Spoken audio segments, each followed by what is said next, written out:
Hello everybody, I'm Christy Ian, the host of The Captivating Christian, and I am joined by...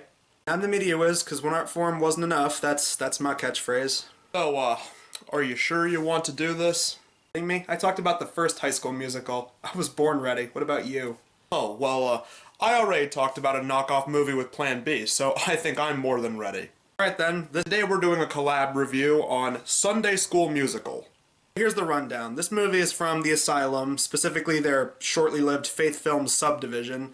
And basically, the Asylum, if you somehow don't know about these guys, people might remember them from their Sharknado movies, but they're before that, and it seems like nowadays they're more known for their knockoff movies like Transmorphers, I Am Omega, Alien vs. Hunter, stuff like that. And this was their attempt at ripping off High School Musical when it was still relevant. And they decided to put a religious spin on it. And it is kind of funny that on some of the box arts for this movie, sometimes it's sold as Sunday School the Musical, just so they didn't get sued.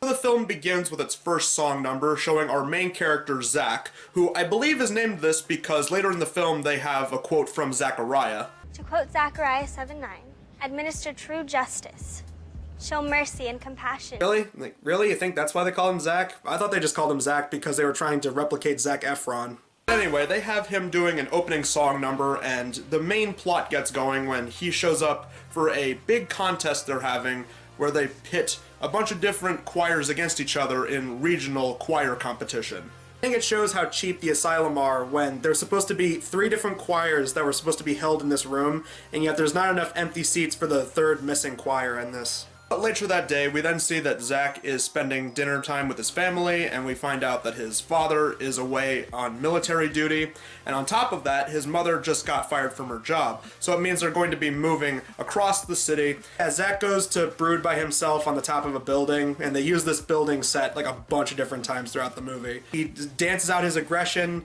and then the editing on this is weird. He dances like it's set up for a musical number, and then cuts to black and then crossfades to the exact same location. And then his friend shows up and they have a song fighting back and forth about him leaving and how he doesn't want to leave and how she doesn't care about him as a friend. When you're the one skipping town right before we finally get the chance to go to States, guess that ain't important to you.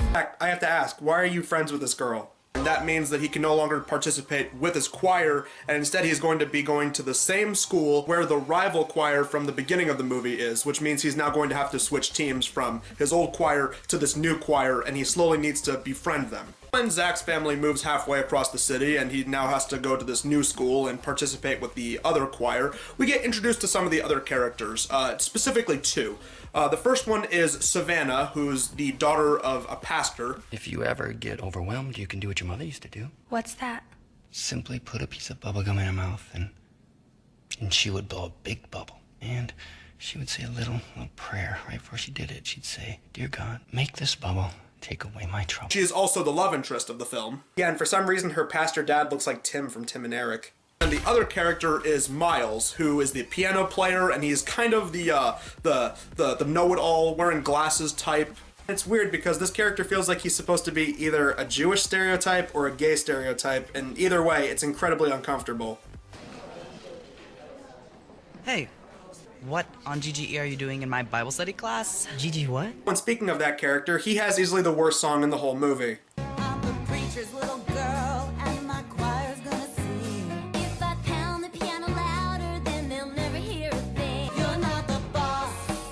Who do you think you are? You're not the boss. There aren't even that many songs in this movie, and most of them aren't very good, but God, this one is the most irritating. It's the most bland, it has the worst lyrics, the most annoying singing, and the least amount of choreography ever. So while this choir is nowhere near as good as the choir from the beginning of the movie that Zach was a part of, Zach then decides to motivate and lift everyone's spirits by showing them their technique, which was taking a mixture of tons of different music and putting them together. With my old choir, we used to put our own spin on things.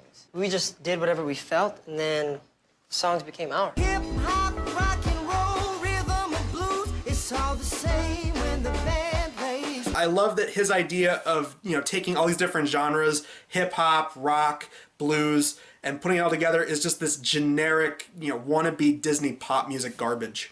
And another conflict in the movie pops up as it seems that Zach's grades are slipping so bad that he might not actually be able to participate in the choir competition. Then Savannah tutors Zach and we get a montage set to a song from earlier in the movie, which is totally not a lazy reuse of songs, by the way.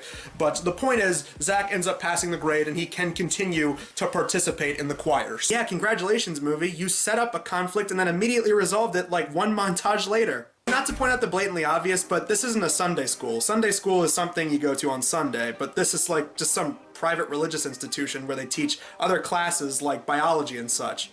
So I guess they called it Sunday School Musical because private religious institution musical just didn't have the same ring. Meanwhile, back with Zach's older choir, they're actually having budgetary troubles, which means that they might not be able to compete in the regional choir competition. So then we get another sad moment, of course, and then they all come together and decide, you know what, let's put the pay differences aside, and we're going to compete as one big choir. To think of it, this movie feels less like a knockoff of High School Musical and feels more like it's trying to rip off every dance movie ever. Which they say is against the rules, except they say that it's not, except they say it is later. Yeah, they're disqualified even though earlier they said they went through the rule book and they said that it wasn't against the rules. Isn't that against the rules or something? No, Margaret read the entire rule book. It doesn't say anywhere in there that we can't. The big moment has come, and even though it seems that they're technically disqualified, they still go on and perform, and even though the other team technically won, they gave them the money because they said that they came together and giving them the money was the right thing to do. We're very grateful and honored to be receiving this award. However, we feel that we should give over the award and the title to the true winners today. The Hawthorne Crossroads Choir. And so the movie ends with Zach's dad coming back from military duty, and then him and Savannah have a hug. They couldn't do kissing because you can't do that unless you get married, but they do the closest thing you can do in a film like this, and that's give a hug. If it's just a sexually charged embrace. That was Sunday School Musical, and I know this guy over here probably didn't like it, but me personally, I thought this was a very good religious film, very inoffensive, very pure, very clean cut, lots of good music. I honestly would not be surprised if the Asylum came back from the dead and decided that they wanted to turn this into an online series, like maybe turn this into a Pure Flix kind of thing, a Pure Flix series. I'd definitely be okay with that.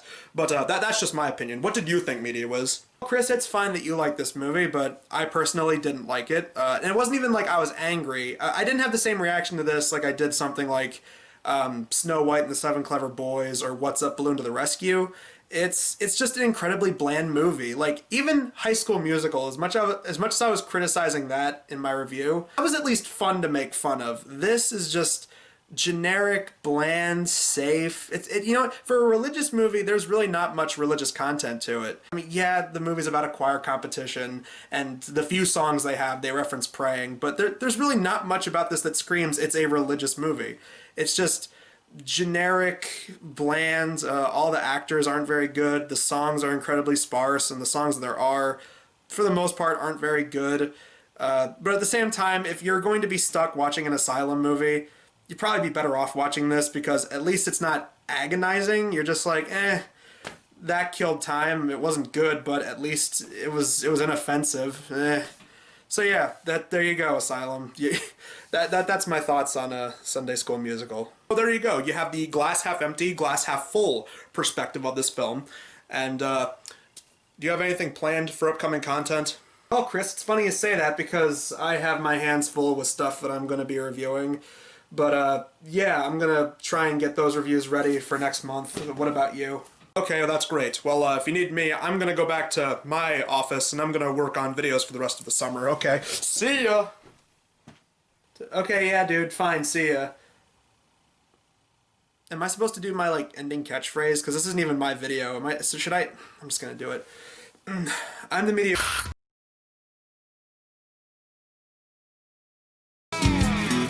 The Olsen's wind said no. Too busy with cry now. Well, you are angry. You are angry right now? Dad, I'm your daughter. Stop preaching to me. Savannah, stop it. Dad, get out of my room. Savannah! Dad, get out of my room.